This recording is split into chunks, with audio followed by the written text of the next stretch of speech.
گدڑ سنگھی ہوتی کیا ہے؟ یہ میرے ہاتھ میں اس وقت گدڑ سنگھی موجود ہے.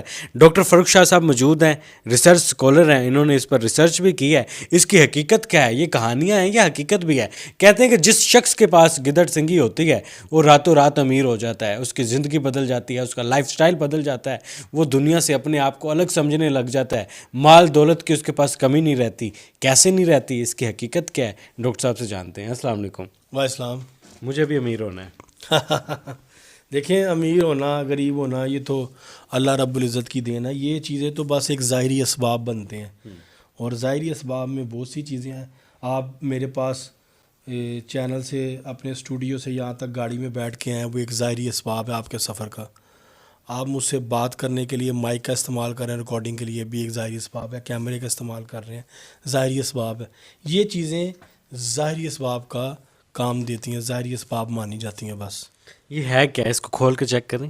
میں آپ کو دکھاتا ہوں. ساتھ ساتھ ایکسپلین بھی کرنا ہے کہ یہ ہے کیا، اس کا وجود کہاں سے آتا ہے، یہ انسان کے پاس کیسے پہنچتی ہے، انسان اسے حاصل کرنے کے بعد ترقی کی منازل کیسے طے کر لیتا ہے. سب سے پہلے ہم اس کے نام کے اوپر فوکس کرتے ہیں. اس کا نام ہے گدڑ سنگھی. گیدڑ کے سینگ نہیں ہوتے، ٹھیک ہے. گیدڑ کے صرف 2 کان ہوتے ہیں. ان کانوں کے درمیان میں ایک گلٹی، دانہ، کچھ بھی آپ اس کو نام دے لیں، یہ ایک بنتی ہے خود بخود ہی ایک چیز، اور بنتے بنتے یہ خود بہت جھڑ کے گر جاتی ہے. جیسے موقع کہہ لیں آپ، کچھ بھی کہہ لیں آپ.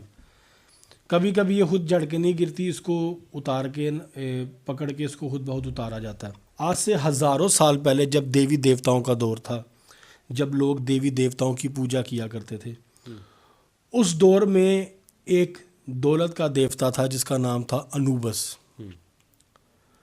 اب آپ اگر the Mummy film, the God of Egypt آپ نے اگر مووی دیکھی ہو تو اس کے اندر آپ کو ایک کریکٹر نظر آئے گا جس کا جسم انسان کی طرح، سر جو ہے وہ گیدڑ کی طرح، ہاتھ میں انہوں نے نیزے بھی پکڑے ہوئے ہیں. اچھا، اس کے سر پہ سامنے نا ایک ہیرا لگا ہوتا تھا، اتنا بڑا ہیرا. اس کی نسل میں سے جو گیدڑ ہے نا، انوبس کی نسل میں سے، جس کے کانوں کے درمیان ہیرا تھا، آج یہ گیدڑ سنگھی اس ہیرے کی جگہ پہ ہے بیسیکلی.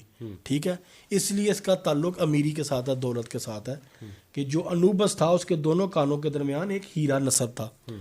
اب اس کی نسل میں سے جو گیدڑ پیدا ہوتے ہیں، ان میں جو اپنے لشکر کا سردار ہوتا ہے نا، جھنڈ کا سردار ہوتا ہے، اپنے گروہ کا، گروپ کا سردار ہوتا ہے، اس کے کانوں کے درمیان یہ پیدا ہوتی ہے.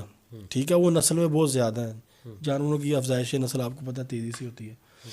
ان گیدڑوں کے سر پہ یہ اگتی ہے اور اس کو الگ کیا جاتا ہے، یا کبھی